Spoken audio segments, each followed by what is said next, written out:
Olá, seja muito bem-vindo, bem-vinda à aula 2 do curso de Design de Interação. Nesta aula, a gente vai explorar o conceito de interação e interface, princípios da interação e ao longo da aula a gente vai falar um pouco sobre alguns exemplos de interação. Então, o que é interação? A interação ela pode ocorrer tanto com objetos físicos como digitais no nosso dia a dia.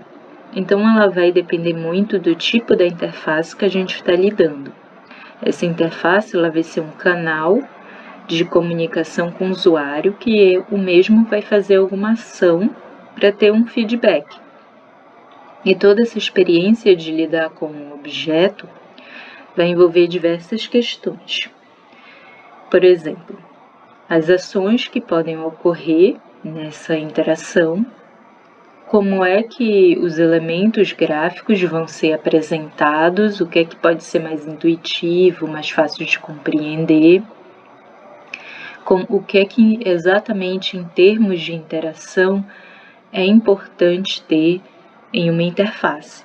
Então, tudo isso, toda essa experiência, ela envolve o estudo da relação homem-máquina e meio ambiente.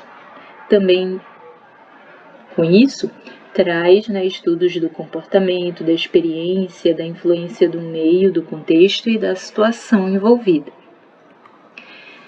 E os objetivos de design de interação são esclarecidos por Brice, Sharper e Rogers.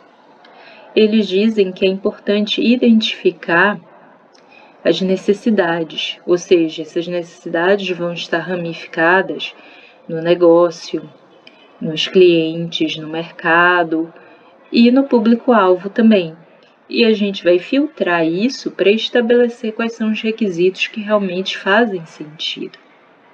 E a gente tem que considerar também versões aprimoradas de design, enquanto a gente vai projetando a interface. E também avaliar como é que vai ocorrer essa interação e o que é que está sendo construído durante todo esse processo. E para complementar essa questão da avaliação, o Donald Norman criou os princípios da interação que a gente vai ver a seguir. Então, o primeiro princípio é a visibilidade. Eu trouxe aqui como um exemplo o ato de digitação. O que é que seria mais fácil, digitar em uma máquina de datilografar ou no smartphone?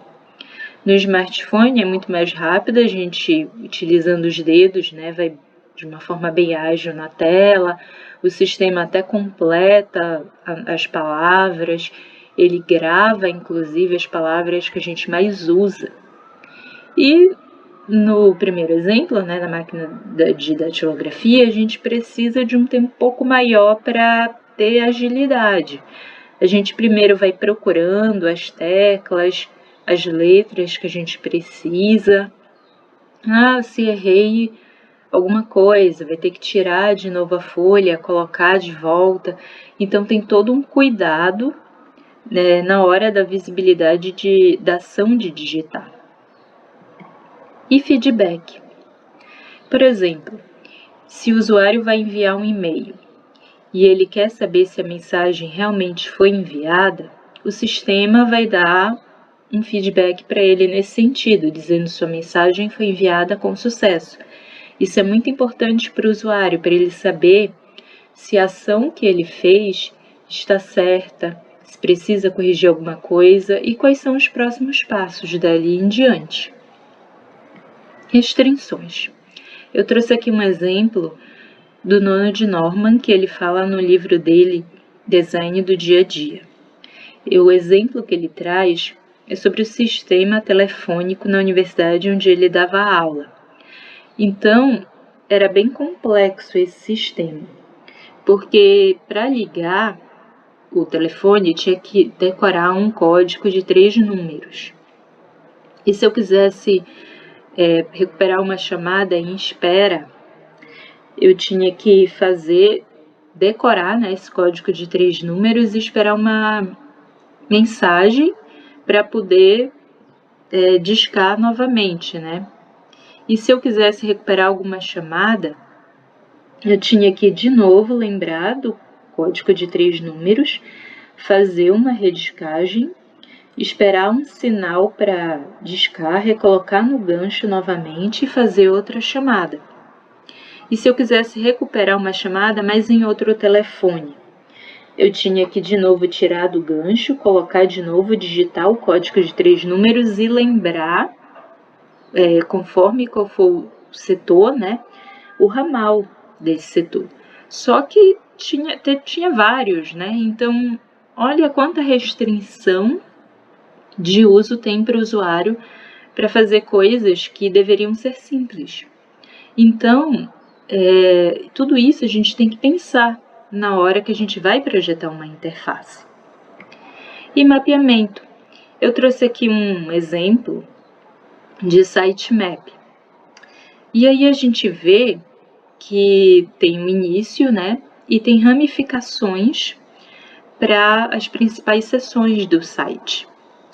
Ou seja, nessas principais seções eu consigo visualizar as categorias e as subcategorias.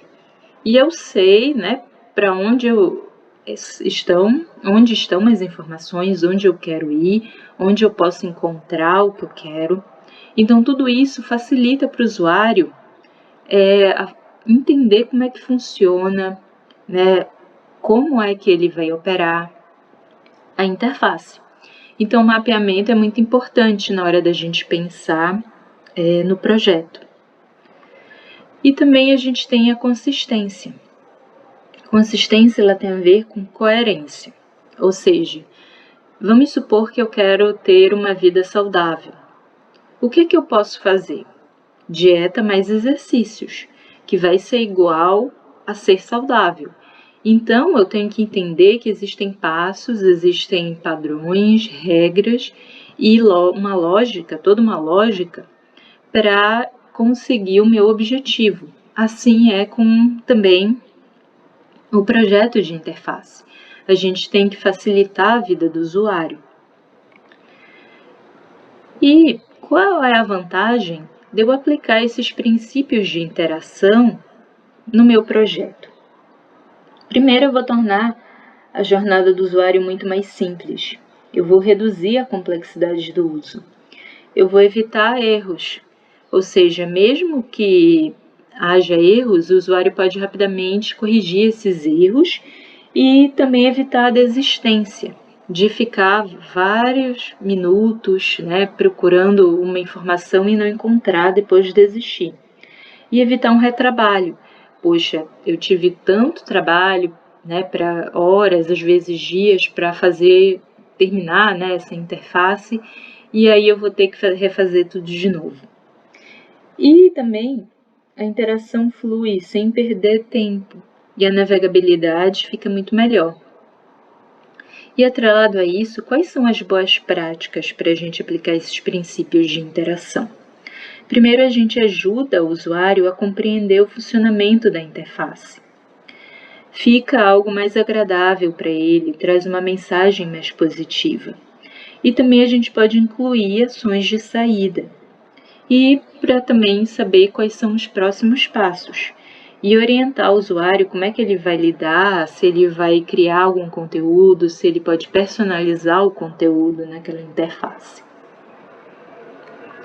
Na próxima aula, aula 3, a gente vai falar um pouco sobre Atomic Design e vai ter um desafio. Obrigada por assistir até agora, um abraço e até mais!